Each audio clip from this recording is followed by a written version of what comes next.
Så er vi ved Le Mans Saint-Michel klosteret her.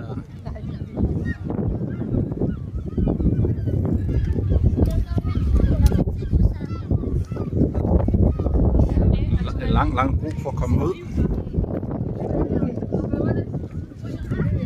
UNESCO's verdensarv. Hvad har vi mere? Vi skal op i toppen på en eller anden måde. Vi sender lige igen, når vi er deroppe. Så er vi ved at være på toppen nu. Og så meget var det hårdt at gå op. Sveder du? Yep. Men det er del med hele besvært vejr med den udsigt her.